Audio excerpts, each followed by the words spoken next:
My name is Alexandra Mitchell. I'm 36 years old. And right now, I'm standing in the middle of a lakeside resort in Lake Tahoe, pretending I don't hear my mother-in-law say I forgot the dressing again, like I'm one of her hired caterers. I'm not. I'm a systems engineer. I've spent the last decade building complex infrastructure for high-speed rail networks across the Pacific Northwest, but to the Mitchell family, especially Victoria, my mother-in-law, I've always just been Jackson's quiet wife who works with computers or something. They never really asked what I do. They just assume I don't do much. I'm used to being invisible at these family retreats. Every summer they gather at this exact resort, a luxury place tucked between pine forests and the lake, all crystal chandeliers and fireplaces that smell like old money. And I show up, smile politely, and try not to take it personally when one remembers I don't eat seafood, or that I already brought the appetizers, or that I exist. But this year's different, because this year I'm not just another guest. I'm the reason the reservation system changed. I'm the one who approved the menu. I'm the person who decided to stop giving the Mitchells their preferred guest discount. I own the place, but nobody knows that yet. Let me back up a second. Jackson and I have been married almost 12 years. He's a tenured professor, brilliant, introverted, deeply kind in his own way, but he never quite found the courage to push back against his family, not when they asked me to help clear the table, even though none of the other wives were expected to. Not when they called me sweet but ordinary. Not even when Victoria introduced me to her friends as our Jackson's wife from, one of those state schools out west. It stung, especially because I'd fought tooth and nail to earn my degree, paid off my student loans working overtime, and started investing early while they were off in Europe or posting their vacation homes on Instagram. Still, I stayed quiet, kept building. I never tried to outshine anyone. I just watched, listened, saved. 8 years ago, I started buying into small hotels and boutique properties through a fund I helped structure anonymously. Most of it was business. But when this resort came up for sale last year, their favorite resort, I didn't even hesitate. It was expensive. I drained most of my liquidity to make it happen. But I knew it would pay off. And frankly, part of me just wanted to own something that mattered to them, something they thought was above me. Now I'm standing here at the welcome dinner wearing my Old Navy sundress while everyone else is decked out in Ralph Lauren and Loro Piana. They're sipping wine and bragging about their new Teslas. Jackson's brother just asked if I could grab a few more napkins from the kitchen, because I guess I looked like I was heading that way. I wasn't, but I went anyway because I don't need to argue.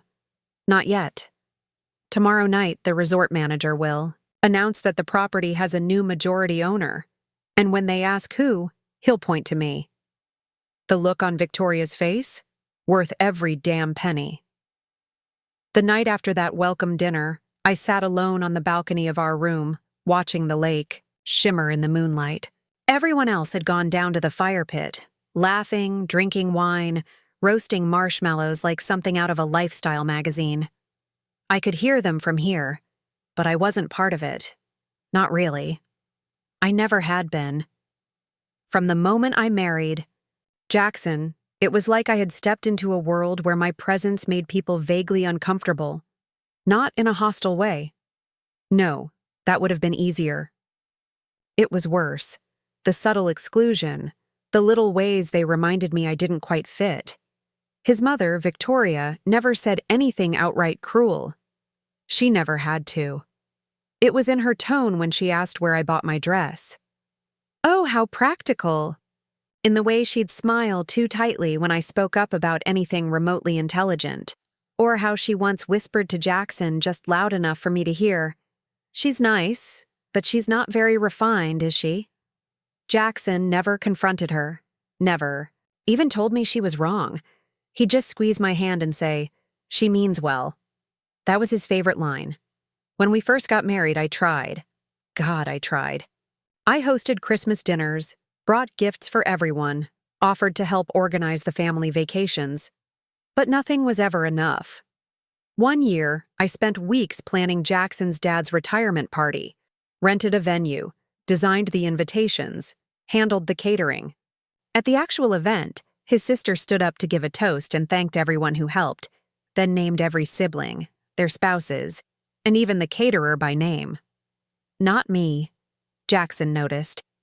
He leaned over, kissed my cheek, whispered, "You know you did most of it." But he didn't say a word to the rest of them. That's how it always was. The week before our 4th anniversary, his cousin Savannah pulled me aside after dinner and said, "You know, it's impressive you've made it this long. Most people who marry into this family just sort of fade out." She smiled like she was giving me a compliment. I smiled back. And that night, I cried in the shower with the water turned up so Jackson wouldn't hear. At some point, I stopped trying. I focused on work, focused on growing something I could actually control. That's when I started investing quietly, consistently. I worked long hours, skipped vacations, drove the same car for 9 years. They all thought it was because I was struggling. They didn't know I was building a war chest. And then last summer, we were here, this exact same resort, and something shifted. Jackson's uncle made a joke at dinner about me being surprisingly handy for someone who doesn't come from money. Everyone laughed, even Jackson, and I just sat there smiling with my teeth clenched so tight my jaw ached for days. Later that night, I heard Victoria talking to someone on the phone through the thin hotel walls. I don't know who she was speaking to, but I'll never forget what. She said, "She's harmless, sweet, but she'll never be one of us. You can just tell by the way she carries herself." That broke something in me. Not because it was new, because it was final. That was the night I reached out to a former colleague who'd gone into hotel acquisitions, and 5 months later, I made my offer on this place. They don't know that. They don't know any of it. The deal closed quietly. I used a holding company, Summit Ridge Hospitality Group, to acquire controlling interest. I kept the existing manager, upgraded some of the back-end systems, made a few policy changes, all under the radar. But tomorrow night, the name behind the company will be made public at the resort's annual ownership summit, and their jaws are going to hit the damn carpet, especially when they learn that Summit Ridge has no intention of offering legacy family discounts anymore, that every room they've booked for next summer will be full price.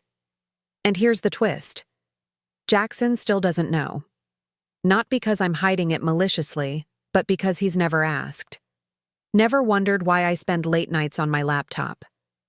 Why I travel so much.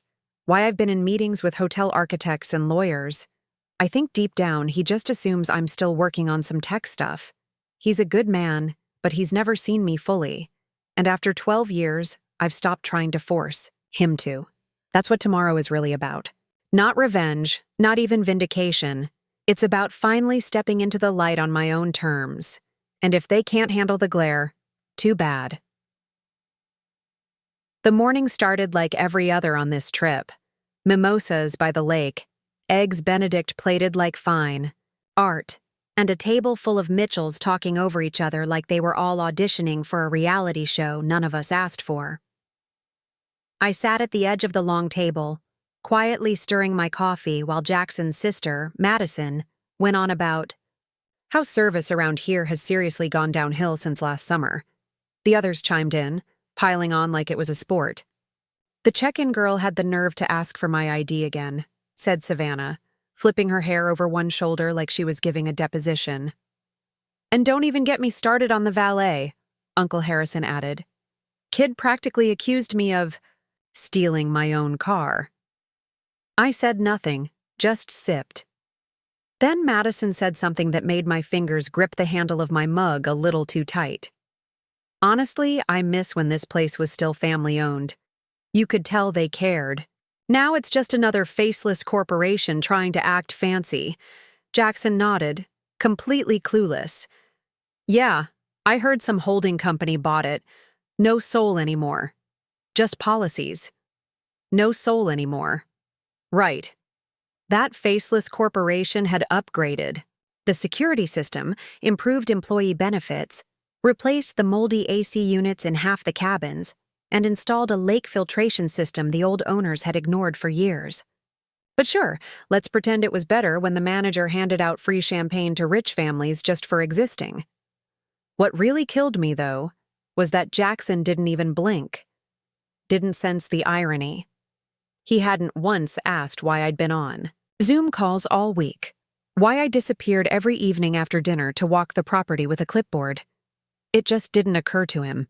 It never occurred to any of them that I might actually be important here. I thought that was the worst of it, until dinner.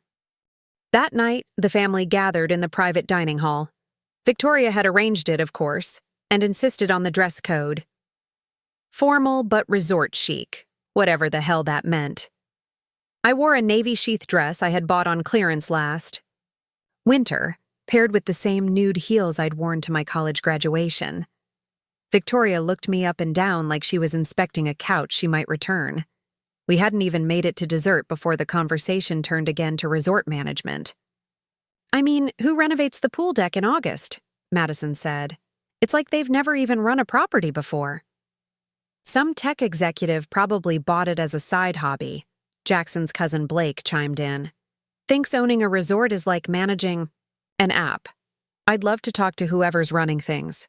Give them some real insight." Jackson leaned over and murmured to me, "Maybe we should leave a review. Could be helpful." I didn't even respond. I was too busy choking down the burn in my chest. And then Victoria, sweet, smiling, passive-aggressive as ever Victoria, lifted her wine glass and said, "Well, I just hope whoever bought the place realizes families like ours built its reputation. We're not just guests. We're the reason this place has value." I stared at her, stunned. Not just by the arrogance of it, but by the blind confidence. The way she spoke with such authority, like the world still revolved around her checkbook. I couldn't take it anymore. I excused myself from the table and stepped outside into the cool night air. My hands were shaking, and not from the chill. I stood by the stone railing overlooking the lake. Somewhere behind me, someone started playing piano in the lodge, a slow, lilting tune that made my chest tighten. I pulled out my phone and called Tyler, the property manager. He picked up on the second ring. "Hey, boss, you ready?" I looked back through the window. They were laughing about something. Probably me. "Do it," I said. "Announce the new ownership tonight before dessert." "Copy that," he said. "You sure you don't want to be in the room?" "No," I whispered. "Let them sit in it for a minute." I hung up and waited. Inside, I saw Tyler step up to the head of the room and gently tap his glass. The room quieted. I couldn't hear what he was saying, but I didn't need to. I knew the script. As part of our new ownership transition, we're honored to share that Summit Ridge Hospitality Group has recently acquired full control of the resort, and tonight we'd like to acknowledge the owner without whom none of this would be possible. I stepped back inside just in time to hear the end of it. Miss Alexandra Mitchell. The silence was deafening. I walked in slowly, heels echoing on the wooden floor, every head turned. Madison dropped her fork. Savannah's mouth literally fell open. Victoria's wine glass tilted sideways and spilled onto the white tablecloth, but she didn't even notice. Jackson just stared at me like he'd never seen me before in his life. I looked straight at him. "You wanted to leave a review, Jackson?" I said calmly. "I'd be happy to forward it to myself. You ever see a whole table of people freeze like they've just been caught talking trash about their boss, only to realize their boss was sitting 2 chairs away the whole damn time? Multiply that by 10, add wine, sprinkle in generational entitlement. That was the dining hall after Tyler announced my name. Jackson's aunt literally choked on her lemon tart. Blake dropped his phone. I think someone said, "Wait, her?" Like I wasn't even in the room. And Jackson? He looked at me like he didn't know whether to be impressed, betrayed, or just embarrassed that he didn't know. Honestly, I don't think he'd decided by dessert.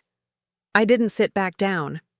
I walked right to the head of the table, Victoria's usual spot, and picked up the microphone Tyler had left behind. My hands weren't shaking. I looked at each of them slowly, deliberately, and then I smiled. "Don't worry," I said. "You're all still welcome here, just like everyone else now." Dead silence. No comp upgrades, no backdoor bookings, no discounts. For being a Mitchell. Not anymore. I handed the mic to the pianist, turned and walked out before anyone could recover enough to fake polite applause. I made it to the hallway before I exhaled. That was the moment it shifted. Something cracked loose inside me. Not out of anger, but relief. For the first time in 12 years, I wasn't playing along. I wasn't trying to be accepted. I wasn't shrinking myself to make anyone comfortable. And it felt damn good. The next morning, I skipped the usual family brunch, let them sweat. Instead, I walked the grounds with Tyler, clipboard in hand, checking on the new lakefront upgrades. Staff passed me with respectful nods. Guests smiled and waved. The resort felt alive in a way it never did when I was just Jackson's wife. Around noon, I got the first text from Madison. "Hey, can we talk?" I didn't answer. 5 minutes later, a knock on my door. It was Jackson. He looked nervous, like a guy about to ask for a raise he knows he doesn't deserve. "Alexandra," he started. Are you okay?" I stared at him for a moment. He wasn't a bad person. That's what made it harder. "You never asked," I said simply. "Asked what? What I do? Why I work late? Where I go when I travel? You never asked." "I didn't think I needed to," he said, like that explained everything. Exactly. I didn't cry. I didn't yell. I just let the silence sit between us until he left. That evening, there was a small cocktail event for legacy guests, a formality I'd considered canceling until I realized I didn't have to cancel it. I could repurpose it. So I did. The room was full of people in their designer best, holding champagne flutes and whispering about the new owner like I wasn't about to walk in. I waited until they were mid-toast before stepping to the front. "Good evening," I said into the mic. "Some of you already know me. Some of you thought you knew me." Polite laughter, nervous glances.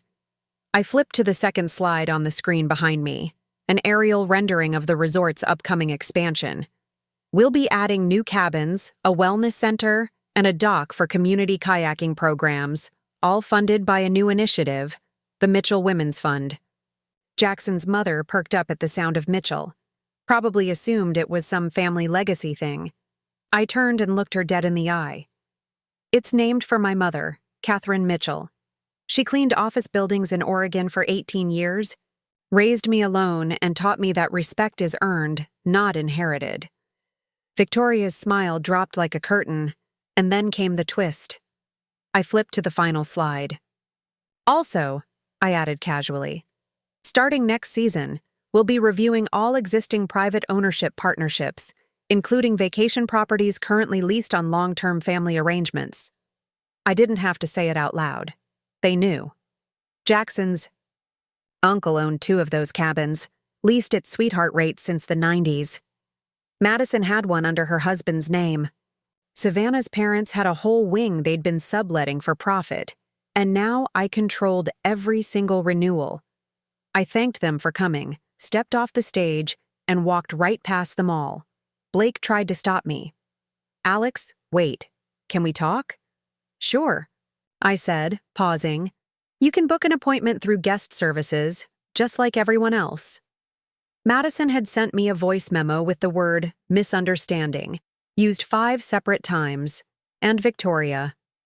Well, Victoria left a voicemail I've replayed just once because her voice sounded like it was being forced through a smile sharp enough to cut glass.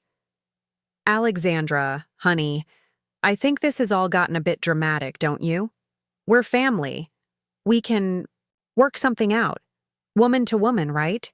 The same woman who once asked me at Thanksgiving if I'd considered taking a posture class since engineers tend to slouch. But I wasn't angry anymore. I was precise. By the end of the week, I had my legal team review every cabin lease, including the illegal subletting Madison had been doing under the table for years. She'd made over $50,000 renting her private family cabin during peak seasons and never reported a dime of it. We didn't go after the money, we went after the tax records. 2 weeks later, she got a formal audit request from the state. I didn't say a word, just forwarded her the contact info for a very good CPA. Jackson's uncle wasn't far behind. His cabin lease had long expired, and he'd been using backdoor agreements to keep it going. I didn't revoke it outright. I gave him 30 days to vacate and handed the spot to a nonprofit that serves disabled veterans and their families. They moved in by the start of July, and Victoria. Oh, Victoria got her reckoning too. She showed up unannounced one afternoon, wearing pearls in desperation, trying to have a quiet word in my office. I let her talk for 5 minutes about keeping appearances, about what people will think, about how this reflects on Jackson. When she paused, expecting me to nod or sympathize, I simply opened my desk drawer and handed her the envelope I'd had, ready for days. Inside, photos, emails, and notarized statements from 3 former employees she'd harassed over the years. Housekeepers, hosts, interns. She called one of them a mouthy little thing in writing. I'd quietly settled all 3 cases after acquiring the property and issued formal apologies. But now, with her standing in front of me, I told her I'd prepared a press statement if she ever tried to play victim publicly. I made it clear this wasn't about threats. It was about truth. She left shaking. And Jackson, he never fought me. Not once. After the reveal, he spiraled, questioned everything. Not just me, but himself. What he missed, what he failed to ask. We had long, painful conversations in the weeks that followed. There were tears, silence, regret. In the end, I told him something I hadn't even fully realized until I said it out loud. I didn't marry into this family to be accepted. I stayed because I hoped one day you'd see me, not just stand beside me. But now I don't need that anymore because I see myself, and that's enough. He moved out quietly a month later. We're not enemies, but we're no longer partners. And that somehow hurt less than I thought it would because I've reclaimed everything they tried to shrink in me. The quiet girl who smiled and made the salad. She owns the table now. The truth is, sometimes you don't get closure in the form of an apology. You get it in the form of power. Quiet, earned, undeniable power. And once you have it, real, self-built, internal strength, no one can take it. Back, 6 months later, I'm still here. The resort is thriving under new management. The community programs I implemented have brought in families from all walks of life. The Veteran Housing Initiative has a waiting list. The Mitchell Women's Fund has already sponsored scholarships for 3 young women studying engineering. And every morning, I wake up in my lakefront suite, the same one Victoria always coveted. And I remember what it feels like to be seen. Not by them, but by myself. If you've ever been underestimated, pushed aside, or made to feel small in your own story, know this. Your power was never theirs to give. It was always yours to claim. And when you finally do, the view from the top is worth every step it took to get there. The girl who used to clear their plates now decides their fate. And that's a power that money can't buy, breeding can't grant, and time can't take away. Sometimes the best revenge isn't getting even. It's getting everything